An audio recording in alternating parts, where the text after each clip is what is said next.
hablar del tema de la eclesiología. Pero antes de manifestar lo que creemos en el párrafo que mi hermano va a poner, quiero hacer algunas aclaraciones previas para tener un concepto mejor de lo que es la iglesia. La iglesia, entonces, existe una iglesia universal, invisible, y existe una iglesia local, visible. Podemos ver dos iglesias allí, ¿verdad? En teoría, pero realmente es la misma, solo que una es universal, invisible, y esta o las demás que son locales, visibles. La iglesia católica, no se asuste por el término, hermano. La iglesia católica o universal, católico significa universal, no es más. Lastimosamente la iglesia católica nos ha robado muchos términos, pero iglesia católica, la palabra católica significa universal. Nosotros somos católicos y apostólicos, no romanos. Hasta allí, católicos y apostólicos. Entonces, la iglesia católica o universal, que puede llamarse invisible, se compone del número completo de los electos que han sido, son o serán reunidos en uno bajo Cristo, que es su cabeza. Entonces, la iglesia universal, invisible, son todos los que Dios ha escogido durante toda la era de la humanidad. Los que han escogido, los que escogen y los que serán escogidos hasta que Cristo venga. Y somos gobernados todos bajo la cabeza de Cristo. Y además, esa iglesia universal invisible es la esposa, el cuerpo, la plenitud de aquel que llena todo en todos, es decir, Cristo. Eso es lo que es la iglesia universal invisible.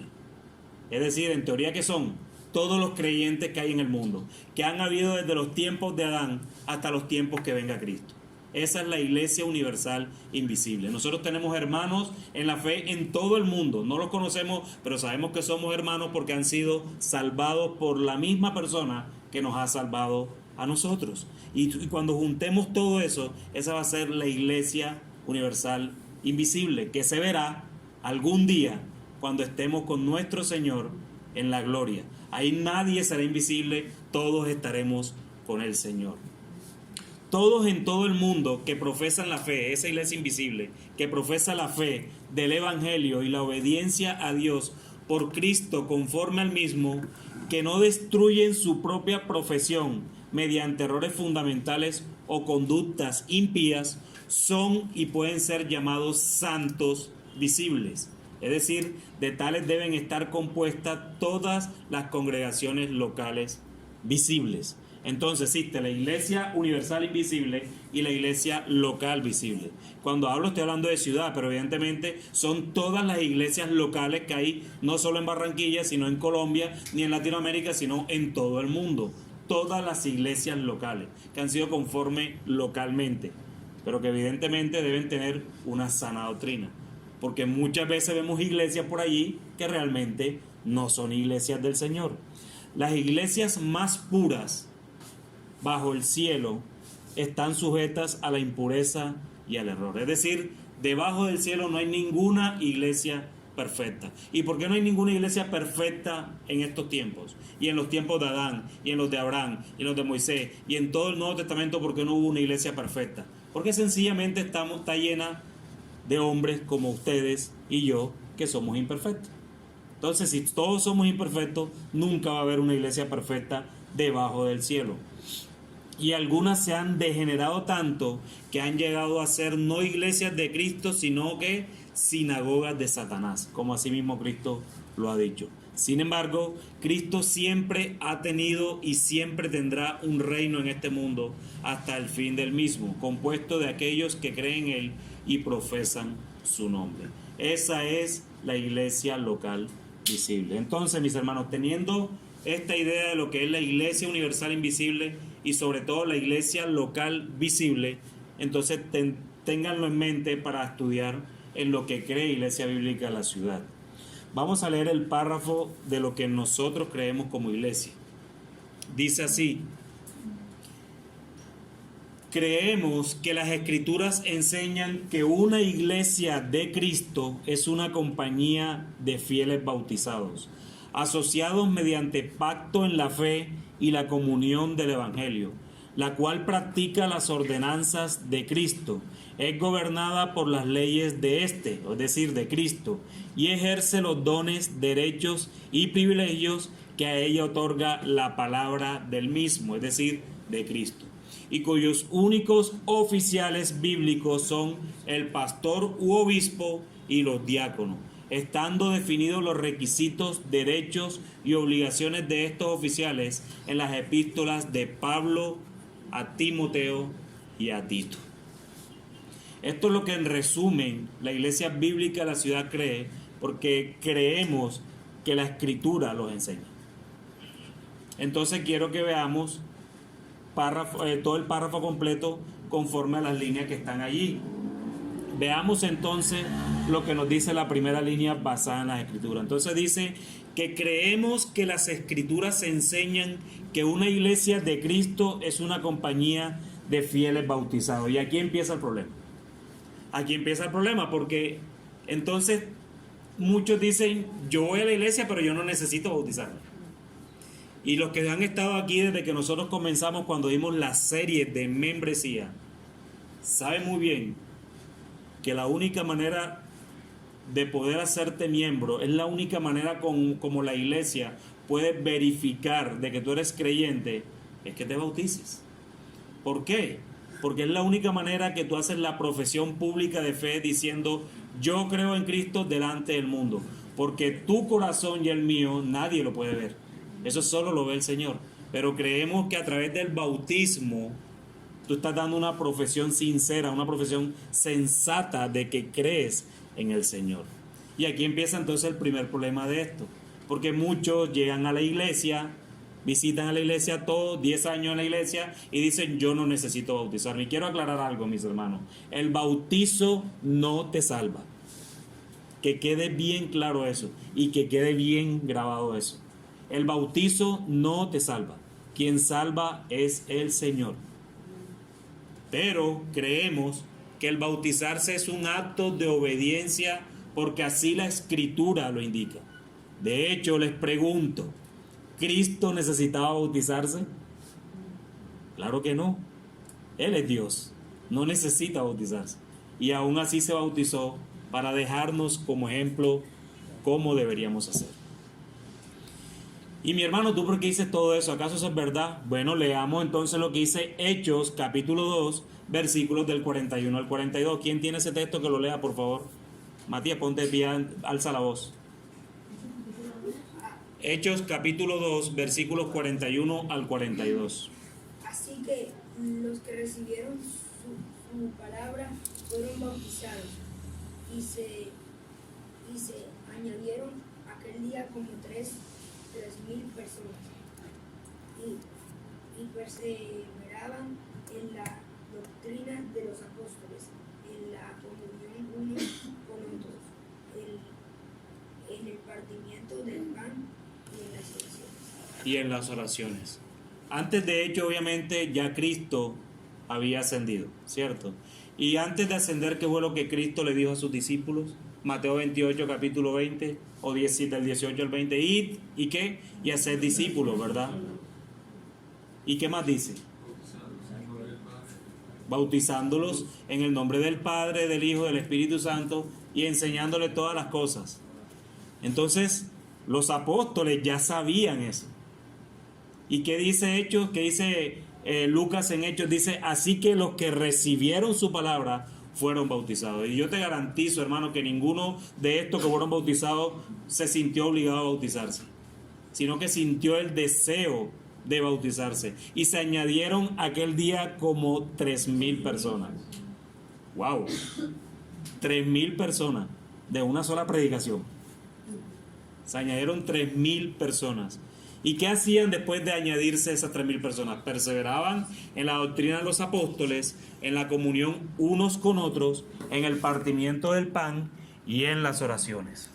Entonces, luego que se hacían miembros de la iglesia local, y evidentemente Hechos habla de una iglesia local, porque cuando dice y se añadieron aquel día como 3,000, es porque alguien tenía la sumatoria de las personas que se iban añadiendo.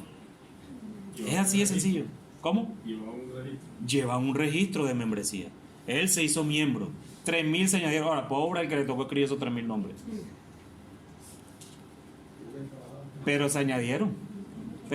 Lo que quiere decir que a la iglesia local visible hay que añadirse, hay que hacerse miembro. No hay tal cosa como un cristiano que se cree que es de la iglesia universal que no se añada a una iglesia local, a no ser que no tenga donde congregarse, que es diferente. Porque hay hermanos en el mundo entero que están pasando necesidades y que no tienen donde congregarse, y evidentemente uno no puede pedir algo que no pueden hacer. Pero no es la oportunidad que ninguno de nosotros tiene en estos momentos. Llámense como se llaman, visita como quieran. Medita más bien por qué no te has hecho miembro de la iglesia. Y no estoy hablando de ciudad, porque evidentemente aquí todavía no hay membresía. Estamos precisamente trabajando en lo que creemos es precisamente para ello. Pero entonces sigue diciendo nuestro párrafo, dice: asociados mediante pacto en la fe y la comunión del evangelio. Segunda a los Corintios capítulo 8 versículo 5. Dice: no como lo esperábamos, sino que asimismo se dieron primeramente al Señor y luego a nosotros por la voluntad de Dios. Mire, este texto es de los textos en la escritura que a mí más me conmueve por cómo Pablo le habla a los corintios aquí, poniendo como ejemplo a los hermanos de Macedonia. Este es el contexto inmediato de lo que Pablo está escribiendo. Le está diciendo que así como los hermanos de Macedonia querían ofrendar, querían darse. ¿Se acuerdan de ese texto cuando hablábamos en la serie de finanzas, cuando hablábamos del tema de que los hermanos de Macedonia fueron un ejemplo para Pablo y se lo está diciendo a los corintios? De que a ellos, sin tener nada, aún así se daban ellos mismos y rogaban a Pablo de participar en el servicio para con los santos. Y de eso trata este párrafo: asociados mediante pacto en la fe y la comunión del evangelio. Mi hermano, y mira que los de Macedonia no conocían a los de Corintios, y sin embargo le rogaban a Pablo participar en las necesidades de aquellos hermanos. Qué increíble. Y esa debe ser la comunión que debe haber dentro de la iglesia local entre cada uno de los hermanos. Entonces también creemos que somos asociados, ya no solo bautizados, porque es que no puedes llegar a bautizarte y eres el cristiano solitario. No, tú te incluyes en algo, haces parte de algo, haces parte de un cuerpo, y es el cuerpo de Cristo en una iglesia local visible. Entonces por eso creemos que no solo te bautizas, sino que te asocias mediante pacto en la fe y la comunión del evangelio, como se asociaban los hermanos de Macedonia. Y dice la tercera parte, dice: la cual practica las ordenanzas de Cristo. Primero a los Corintios capítulo 11 versículo 2. Os alabo, hermanos, porque en todo os acordáis de mí y retenéis las instrucciones tal como os las entregué. Ahí están. Él mismo le está diciendo a los corintios, aquel Pablo que regañó a los corintios durante los últimos capítulos, acá le dice: os alabo, hermanos. Todos criticamos a los corintios y mira Pablo cómo les habla. Primero, cuando comienza la carta, dice a los santos que están en Corintios. Y acá en el capítulo 11 entonces ya les dice: os alabo, hermanos míos. ¿Por qué? Porque en todo os acordáis de mí y retenéis las instrucciones, las ordenanzas que les enseñé. ¿Y cuáles son las ordenanzas que Iglesia Bíblica de la Ciudad cree? Creemos en las mismas ordenanzas que la Biblia nos enseña. ¿Cuáles son las dos ordenanzas que la Biblia enseña? No, ordenanzas, son mandamientos. Santa Cena y bautismo.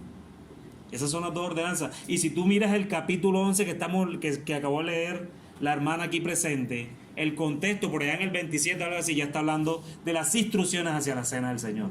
Entonces esa es la ordenanza de la cual la Biblia nos habla y de la cual creemos que nosotros practicamos esa ordenanza que el mismo Cristo instituyó. Su bautizo, y luego Él instituyó la cena en la famosa frase de la última cena antes de su pasión, antes de su crucifixión. Sigue diciendo entonces el párrafo que es gobernada por las leyes de este. ¿Qué es gobernado por las leyes de este? ¿Qué es lo que es gobernado? La iglesia, exacto. La iglesia local visible no es gobernada por el pastor de la iglesia. La iglesia local visible no es ordenada por los diáconos. La iglesia local visible es es gobernada por Cristo. Él es la cabeza. Nosotros somos el cuerpo. Obviamente, en el pastorado, en el cuerpo pastoral e incluso en el cuerpo de diáconos hay cierta autoridad demandada o más bien designada por el mismo Dios para algunos asuntos. Por ejemplo, en cuanto al servicio, los diáconos tienen autoridad. De hecho, no es un texto que habla directamente de los diáconos, pero en Hechos capítulo 6, al principio en esta iglesia se predicó acerca de ese texto, cuando habla de que a la iglesia le mandaron a escoger 7 varones que pudieran servir las mesas. Hechos capítulo 6, ¿cierto? Esos son, digamos que de alguna manera, unos diáconos, unos servidores. Y a los pastores, al cuerpo de ancianos u obispos, como se les llama también en la escritura, pues ellos tienen la autoridad de enseñar, de escoger, de designar que enseñan a la iglesia conforme a cómo está viviendo la iglesia. De hecho, la escogencia en Hechos capítulo 6 de esos servidores, de esos diáconos o de esas 7 varones que mandaron a escoger, precisamente se dio porque los apóstoles necesitaban encargarse de ¿qué? De las enseñanzas y la oración, dice el texto, de las enseñanzas y la oración. Entonces, en cierta medida hay cierta autoridad en el cuerpo pastoral y en el cuerpo de diáconos, pero la autoridad máxima de la iglesia local visible y de la iglesia local invisible es Cristo. Él gobierna a su iglesia. Entonces, hermano que estás aquí o amigo que estás acá, si tú ves que en la iglesia bíblica de la ciudad hacemos algo que no está dado por Cristo, hermano, yo te ruego que te levantes y lo digas, porque es deber de la iglesia evaluar esos aspectos también. ¿Por qué? Porque aquí no hay ningún autoritarismo. Aquí hay autoridad designada por el Señor, pero la mayor autoridad que Cristo da sobrecae sobre la iglesia. ¿Y saben qué textos hay para esto? Por ejemplo, en el caso de la disciplina en Mateo capítulo 18, cuando Jesús está hablando de la disciplina, ¿qué dice? ¿Qué dice lo primero? Si tu hermano pega contra ti, ve donde tu hermano, y si te arregla, bueno, bien, todo bien, chévere, chao. Si no, busca 2 o 3 testigos, ¿cierto? Para que te arregle. Si no, ¿qué dice el texto? Preséntalo a la iglesia. Y si no, ¿qué hace la iglesia? Lo expulsa. Entonces, ¿sobre quién está cayendo la responsabilidad? ¿Sobre el diácono, sobre el pastor o sobre la iglesia? Sobre la iglesia. Eso es un caso. 2, cuando ordenan pastores, ¿quién escoge sus pastores? Cristo. Acuérdate que el llamado lo hace el Señor. Pero ¿quién reconoce esos pastores? ¿El otro pastor? ¿El amigo del pastor? ¿Quién reconoce a sus pastores? La iglesia. Por eso es que hay una serie de requisitos para los pastores, que lo cual vamos a leer ahorita, que es la última parte, por el cual ustedes como iglesia, yo como iglesia, debemos velar de que nuestros pastores también lo cumplan. Es así de sencillo. Esto no tiene es que estos temas no deben tener tabú. Lamentablemente no es lo que se vive hoy en día en muchas iglesias, pero debería manejarse de esa manera. Nosotros creemos en una iglesia congregacional con pluralidad de ancianos. Entonces dice que es gobernada ¿por quién? Por las leyes de este. Mateo capítulo 28, versículo 20. Enseñándoles que guarden todas las cosas que os he mandado. Y he aquí yo estoy con vosotros todos los días hasta el fin del mundo. Amén. Juan capítulo 14, versículo 15. Si me amáis, guardad mis mandamientos. si me amáis, guardad mi mandamiento. ¿Qué ha dicho Cristo aquí? Lo que decía ahorita en el capítulo 20, en el 28-20 de Mateo, antes de su ascensión, ¿qué dice? Enseñándoles que guarden todas las cosas que os he mandado. Entonces no le van a enseñar las cosas que ustedes quieran. No, a la iglesia, a los discípulos, se les enseña las cosas que Cristo mandó a que enseñaran. Es así de sencillo. Esto no tiene vuelta de hoja. Y además, Jesús en Juan capítulo 14, versículo 15 dice: si me amáis, guardad mis mandamientos. No los mandamientos que te da el pastor poniéndote carga, no los mandamientos que te dice el diácono que tienes que hacer, no, los mandamientos de Él. Y sus mandamientos están claramente expresados en toda la Escritura. No, mi hermana, pero es que tú ahora tienes que venir vestida así, o asado, o tal cual, o como quieras. No, no es como tú digas. La Biblia a mí me enseña que yo tengo que venir decorosamente. Pero tú no me tienes que decir cómo me tengo que vestir. Tengo que entender que es decorosamente a través de la Escritura. ¿Cierto? Es así de sencillo. Esos mandamientos son de Dios, son de Cristo, no son de hombres. Y sigue diciendo nuestro párrafo: y ejerce los dones, derechos y privilegios que a ella otorga la palabra del mismo. ¿Qué dice 1 Corintios capítulo 14, versículo 12? Así también vosotros, pues que anheláis dones espirituales, procurad abundar en ellos para edificación de la iglesia. Exacto. Ejerce los dones, derechos y privilegios.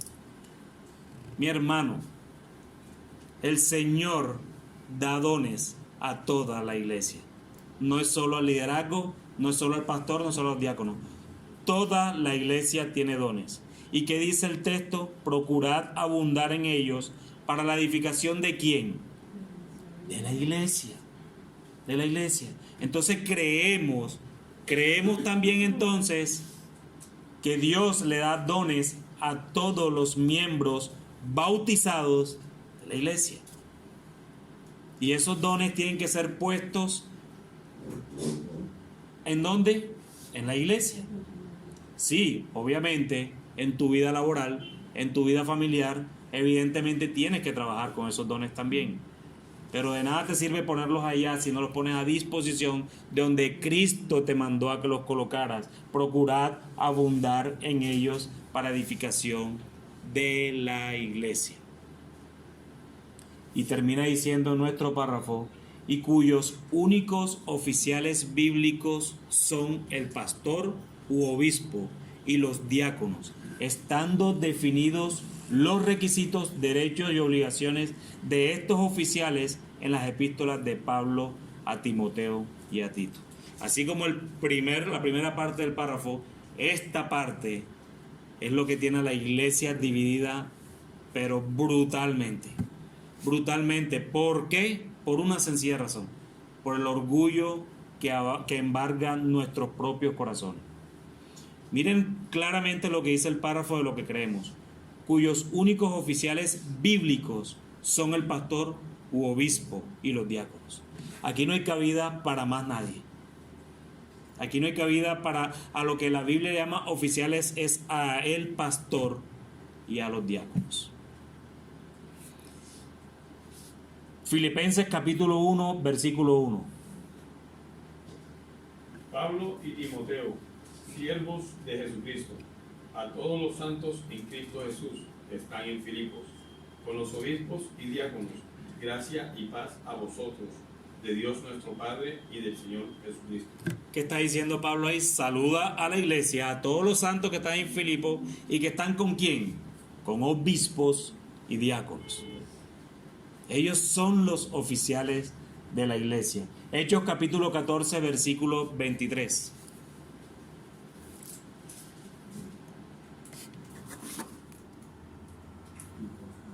Y construyeron ancianos en cada iglesia, y habiendo orado con ayunos, los encomendaron al Señor en quien habían creído. ¿Y constituyeron? ¿Qué constituyeron? ancianos, en cada iglesia. ¿cierto? En cada iglesia. Hechos 15, 22.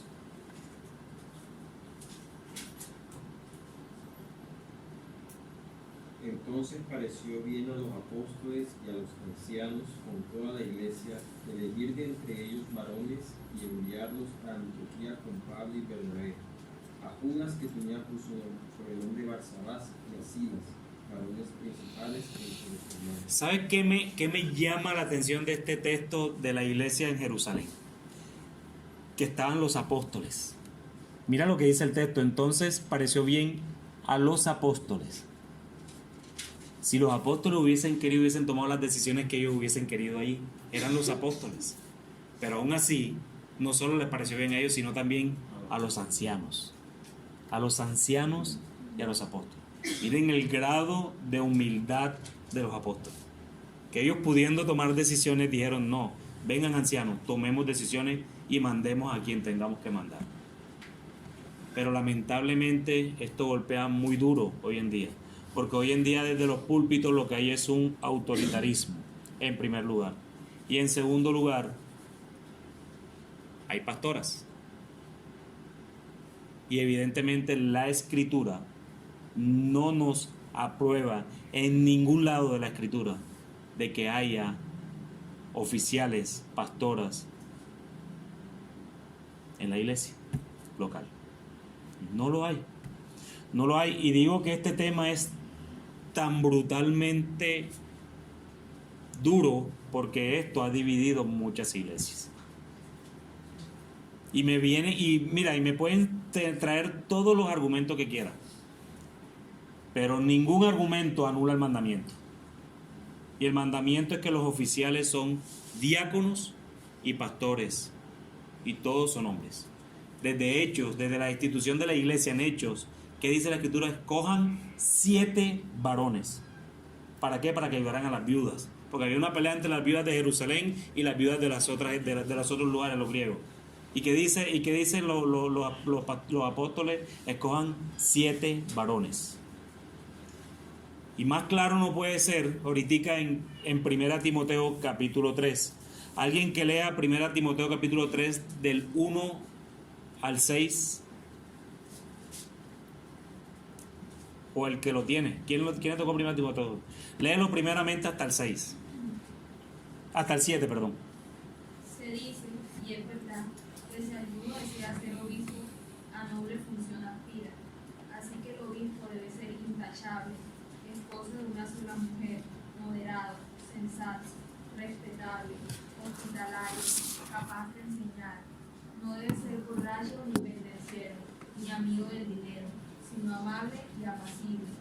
Debe gobernar bien su casa y hacer que sus hijos le obedezcan con el debido respeto. Porque el que no sabe gobernar su propia familia, ¿cómo podrá cuidar de la iglesia de Dios? No debe ser un recién convertido, no sea que se vuelva un presuntuoso y caiga en la misma condenación en que cayó el diablo. Se requiere además que hablen bien de él los que no pertenecen a la iglesia, para que no caiga en descrédito y en la trampa del diablo. Miren las responsabilidades. Lo primero que dice es: si alguno anhela el obispado, buena obra desea. O sea que eso es un deseo, es un anhelo, ser obispo, ser pastor. Pero es necesario que el obispo sea irreprensible, marido de una sola mujer. O sea, ahí entonces lo que te está diciendo el texto es que tiene que ser hombre, porque tiene que ser marido de una sola mujer. No hay un texto en la Biblia que te diga que la mujer puede ser pastora y tiene que ser mujer de un solo hombre. No, no lo hay. El obispo, el pastor solamente es masculino. Y la esposa del pastor no es la pastora. La esposa del pastor es ¿quién? La esposa del pastor. Y la esposa del pastor, y quiero aclarar esto porque es que esto también en muchas iglesias se ve, y es que la esposa del pastor entonces tiene que saber más que todas las mujeres de la iglesia. Eso no es así. Esos dones son del Señor. Hay muchas veces que eso coincide, pero eso no es ningún dogma ni es pragmatismo. Sencillamente ella es la esposa del pastor. Así que si aquí hay alguna esposa que pretende ser esposa de pastor, no se preocupe. Listo, Bere. Tranquila. Esa tensión yo la viví mucho tiempo también. Y es eso, mis hermanos. Entonces, lo primero que debemos saber y que creemos que la Escritura enseña es que el obispo y el diácono es masculino. Y segundo, toda la responsabilidad que este obispo tiene o este pastor. Entonces, que sea irreprensible, marido de una sola mujer, sobrio, prudente, decoroso, hospedador, apto para enseñar. No dado al vino, no pendenciero, no codicioso de ganancias deshonestas, sino amable, apacible y no avaro. Mira todo, o sea, el pastor tiene que tener el anhelo. Listo, tiene el anhelo, chévere. Chévere. Pero, mira esto. Entonces, ¿qué hemos creído últimamente? Que el pastorado solamente es para enseñar. Y yo creo que el texto me muestra más carácter que enseñanza. Porque dice apto para enseñar, no dice que tiene que ser teólogo, graduado al mejor seminario de Europa, ni de Londres, ni nada de eso. No, dice apto para enseñar. Pero sí tiene que ser irreprensible, marido de una sola mujer, sobrio, prudente, decoroso, hospedador, no dado al vino, no pendenciero, no codicioso de ganancias deshonestas, sino amable, apacible, no avaro, que gobierne bien su casa. Pues si no gobierna bien la casa, ¿cómo viene a gobernar la iglesia? Bien que si hay alguna autoridad dentro del pastorado, si hay autoridad. También es necesario que tenga buen testimonio de los de afuera. Y eso es importante. Y no te está diciendo que tiene que tener buen testimonio solo dentro de la iglesia, sino de los de afuera. ¿Qué piensa el vecino ese de hace 35 años de ti, Alejo? Aquí lo tengo. Menos mal que es creyente. Pero mis hermanos, nosotros como Iglesia Bíblica de la Ciudad creemos que el pastorado solo es masculino. Y me pueden preguntar entonces, ¿y entonces las mujeres que hacen en Iglesia Bíblica la Ciudad? Voy a contestar como Sugel Michelén contestó una vez a esa pregunta. La Iglesia Bíblica de la Ciudad cree de que las mujeres pueden hacer todo lo que el hombre que no es pastor puede hacer. ¿Podrá la mujer enseñar en el culto público del domingo? No. Pero sí puede enseñar a otras mujeres, sí puede enseñar a niños. Y tiene el don de la enseñanza igual. Otra pregunta que normalmente surge de esta inquietud es: ¿y cómo hacemos con aquellos que han llegado a la fe por predicadoras? Por predicadoras de sana doctrina, incluso, si quieres llamarlo así. Y mira, yo solo te contesto con algo. Eso puede funcionar. Y alguien pudo haber llegado a la fe porque una mujer le predicó en un culto público un domingo. Pero el ser pragmático no anula el mandamiento. Yo no puedo volver un dogma el hecho de que alguien se convirtió porque una mujer le predicó. Y sencillamente, ¿por qué? Porque nosotros nos atribuimos a quiénes. ¿Qué estábamos diciendo ahorita? Que la iglesia se rige ¿por quién? Por las leyes de Cristo, de Dios. Y Dios enseña en su palabra, incluso a los corintios les dice, le es prohibido a la mujer enseñar. Y ojo, el argumento que Pablo le da a los corintios ahí no es un argumento cultural. Ah, sí, porque a mí me han salido con el tema de que es que los judíos son machistas. Por eso es que Pablo contesta así. El argumento que Pablo está dando allí del por qué no debe enseñar es totalmente teológico. ¿Y a dónde se remite Pablo cuando le da el argumento a los corintios? Adán. Porque Adán fue creado primero. Es lo primero que dice. Después la mujer. Y no solo contento con eso, sino que Pablo lo que quiere dar a entender, que cuando Eva quiso ocupar el lugar de Adán, entró la transgresión y el pecado al mundo.